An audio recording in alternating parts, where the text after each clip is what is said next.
Hey guys and gals, here we are back in Bob's Barn Workshop, back from Florida. That last video I posted, I actually posted after I got back from Florida, but I actually filmed it before I left. So this has been sitting here for a month. Sorry guys, I just had to take a little vacation, do a little gigging. I'm a musician, so anyway, it's nice to play in shorts and sandals. I need to drill some pilot holes for my leg mounting studs on this center line on this flat, and so I have the need to make some sort of V-block. So I think what I'm going to do is I'm going to take these two blocks, I'm going to cut 45-degree V's in them, and then I'm going to screw them up from the bottom to a little piece of plywood so I can set this in there. What do you think? Alright, well let's lay that out. So seeing that this doesn't have to be a perfect angle, I'm using my framing square because this is designed to create angles. So I'm seeing that these legs are 3.5 inch square. I only need them to sit down in there to 3.5 inches. So what I'm doing is I made a 3.5 inch mark on my square, which it's hard to see, it's rusty, and my 3.5 mark. So I'm just going to line them up with the top. It'll make a 45-degree V. It'll be plenty accurate for what I need to do. And then we'll go to the bandsaw and we'll just knife them out. So guys, I didn't bring my tripod with me. I'm going to have to go find it. But I just want to show you my setup. I set my miter gauge on my bandsaw up to 45 degrees. So then I put that sucker in there. That'll help keep me on line. I'll hold that tight with my fingers. The bandsaw, I'll just have to be careful. And I'll snipe both of these. And then we'll screw this to a piece of plywood or something to hold it. So now that I got my little V-block jig set up here, I got to figure out how to shoot this center line. I guess I'm just going to have to eyeball it with my straight edge. I mean, that's basically all I can do. So I'm just going to take my square, I'm going to hold the line on here, and I'm just going to hold the pencil up and run down the middle here. Okay, I've got 3 of the 4 already drilled with a pilot hole and the final hole size. But I just wanted to show you guys that this is just, I don't know, something Neanderthal satisfying about doing this.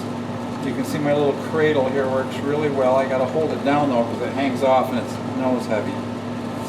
So this drill will follow right into the pilot hole. I got my drill press set up for 1280, going about 1.5 inches deep. That's what my studs are, and I'm not sure exactly what size I'm using, maybe a 3/16 drill. Alright, so our pilot holes are all drilled for our studs. Sorry, the furnace is running right in front of you too. I was able to sight down the edge and see the line that I made, and it was within a 1/16 of an inch, which is fine for this. And of course these are going to now screw into here. I'm going to have to double nut these, and I'm going to run these most of the way in. Hopefully they'll be long enough. I might put a little wax on these too.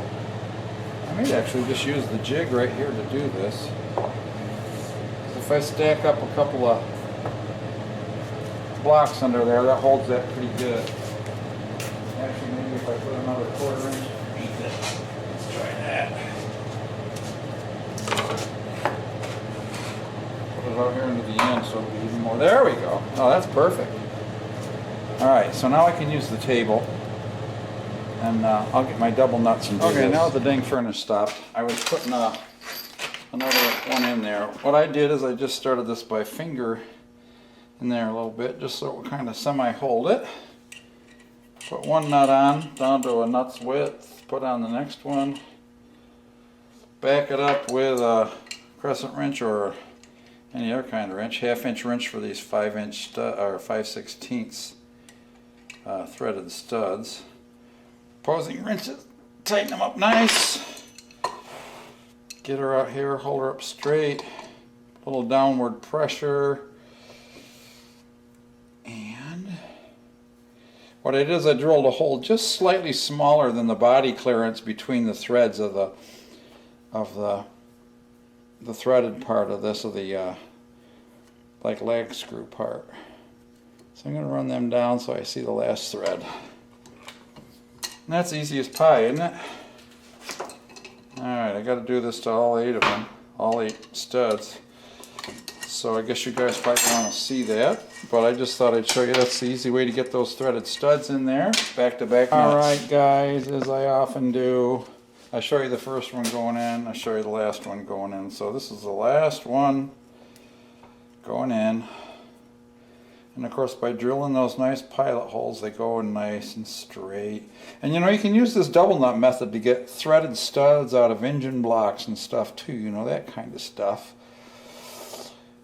Now, this is of course softwood, so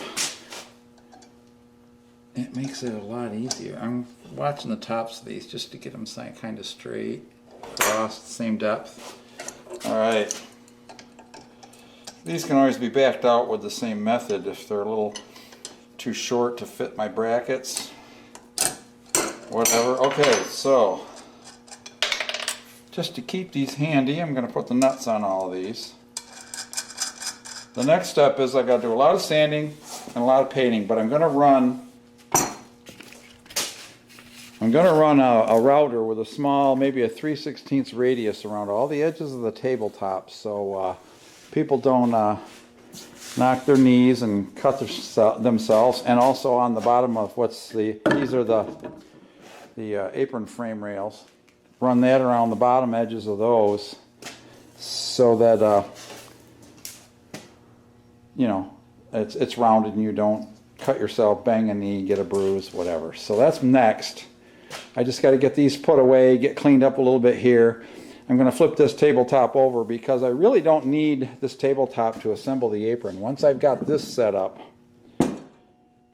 I can bolt these together and we'll see how the frame comes. And then when I get the tabletop flipped back over after it's finished, because we're going to do it in a very dark ebony, and once it's finished, we'll just center it up by turning the tabletop over, centering it up, we'll clamp it down, and then we'll run our pocket screws in. And then I'm going to put one more brace in the center with a couple of pocket screws just to reinforce the center. It doesn't really need it, but I'm going to do it anyway. Alright, let's get set up. Alright, I couldn't help myself.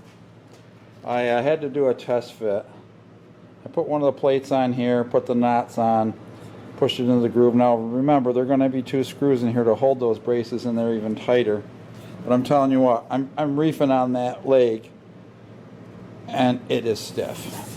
That's amazing. And you can see this is drawn up super tight. That's why it's going to do it. Going to make it great. It looks like I ended up just about dead center in the leg as I had planned. So that's a good thing. Yeah, I'm loving it. I never did this before, so we're learning this as we go along. But what's beautiful about this is, as I said, once I get this frame assembled like this to the legs, when we have the tabletop finished, we'll set the whole frame on top of the tabletop, and we'll go around and we'll measure, and we'll make sure the whole thing is centered. Because this is going to vary slightly from my design, just because of the way the grooves are cut and so on. So I'm going to tighten that up, then we'll screw it down. But if you want to move the table, like when I want to take it over, then all I've got to do is remove the nuts, and the legs will come off, and you can take it on edge right through the doorway. She's going to be pretty heavy though, because there's a lot of hemlock in this. Alright, I just wanted to show you that now. It's great, I can't wait. We're going to start sanding and finishing and running the router. Alright, I got this area cleaned up a bit. Time to roll the router, as we would say. I'm going to do it on the back side first. The router bit cuts this way, so we have to come around the table this way. Easy enough, and we have to be careful on these end grains so you don't blow them out. So one of the things you can do is actually back cut. So I'm going to do that first.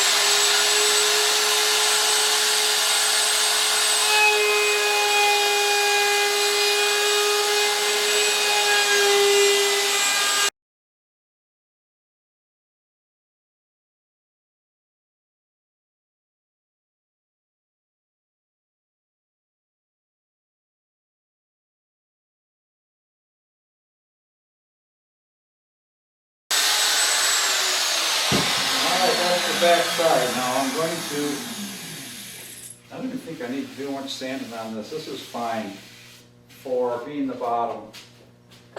So we're going to leave that. I'm going to flip it over. I filled some cracks in the top. So let's see how that turned out.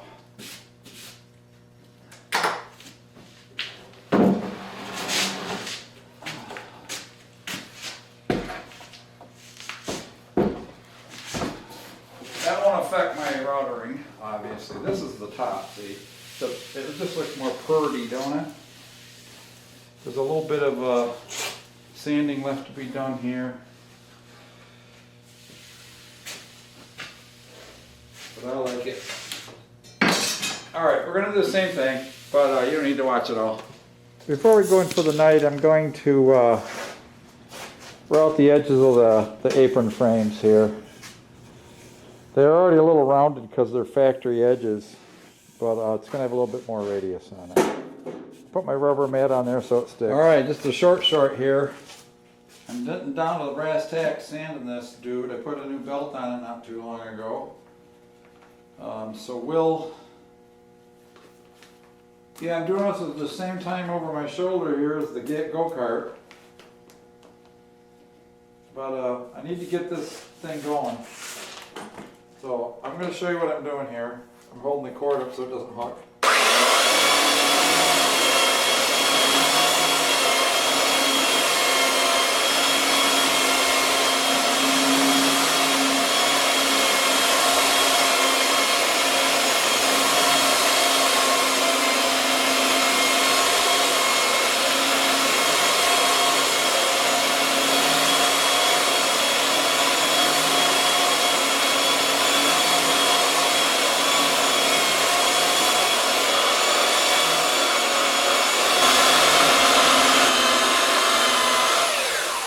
Got one little lip right here, and I've almost got it gone.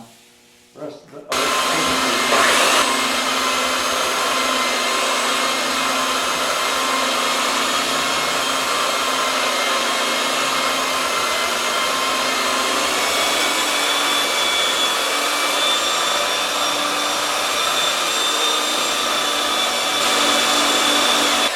I'm just trying to feather that in, which it feels like I got it almost perfect.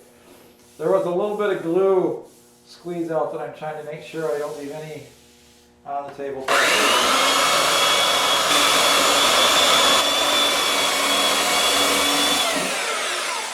Alright.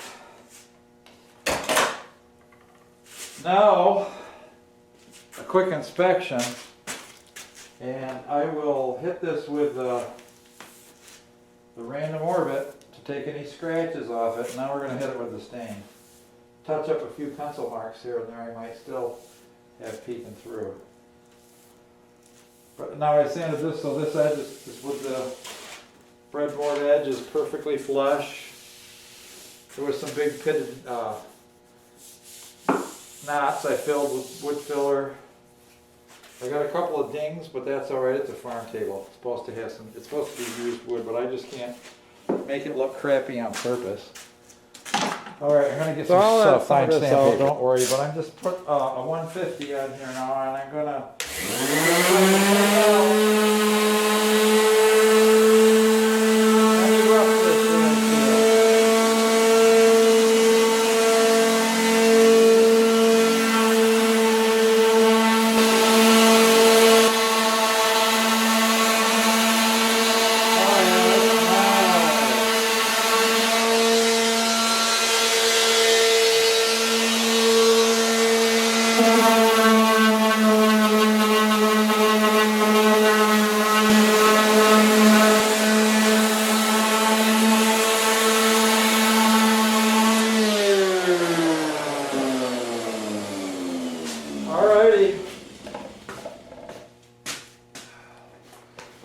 I've done enough sanding for my life. Now, what we're going to do, we'll tack this down. I do have a tack cloth. That'll take as much dust off this as I can possibly get. And I'm just going to wipe her down. This just has a little bit of tackiness to it, and it's designed to attract light dust. Exactly why you call it a tack cloth. I'm sure you all want to see what this is going to look like. Now I'm just going to hand rub this.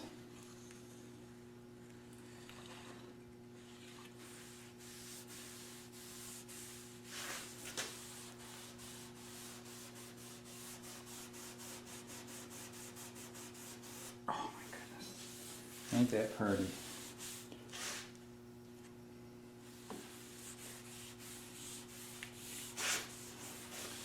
I'm doing a bad thing because I'm reaching over the part where I'm going to have to lean against. I'm getting my shirt right.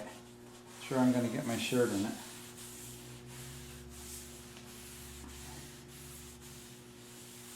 But this also gives me a chance to check for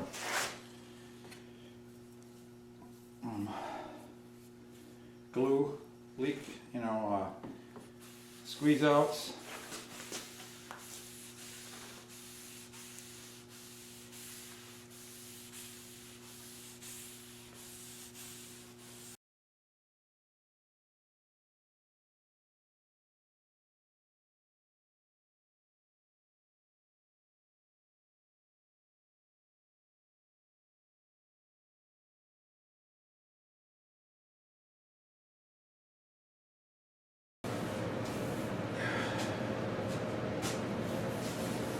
Again, this is just a base coat before we put the ebony on. Got a fairly deep crack here, but as I said, it's a farmhouse table. It's supposed to be made out in the barn by Granddad, you know. Well, it's sort of been made out in the barn by Granddad, but you get my point.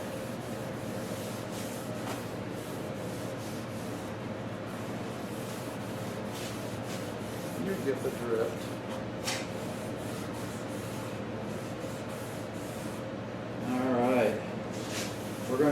Even though we're never going to see the other side except from underneath, we're going to stain. We're going to do exactly the same finishing on all edges just to make sure that we don't get any different levels of absorption of moisture and expansion and such. So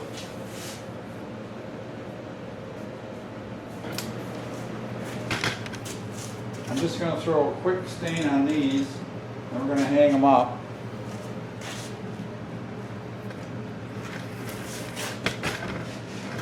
Again, because it's just a base coat is the idea. So in case the paint bleeds through or something,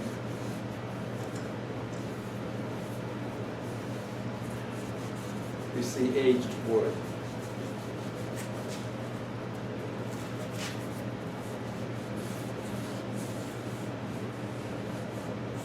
And when I get this up, I won't show you quite all these steps that I did. Yeah, these are such pretty legs, I hate to cover them up, but paint sort of an off-white is the plan. So I really don't care how nice this looks. This needs to be on there. Alrighty, so we have the coat of stain on the top of that table. English chestnut it's called. If it was me, that'd be the color. I'd be leaving it in just polyurethane. But hey, again, it's a gift. I ended up doing the apron frame. They are going to be painted, but again, if they get dinged, I want wood to show through, wood, stained wood, dark wood, and I got the forelegs stained up, so all they need is to be painted, and that paint, it says it's one coat. So we're gonna just wait until we're almost done with all the finishing of this tabletop to because this is gonna need a coat of the walnut on the back, or the chestnut on the back, then back over and a coat of the dark stuff on the top. And we'll see how that looks. We might have to put 2 coats, and then we're going to put at least 1 more coat on the bottom, and then we have to flip and do a coat of polyurethane down to at least 3 coats on each side, and I'll probably put 4 on the top. The top will probably get 1 more extra coat. So that's it until we start putting more finish on.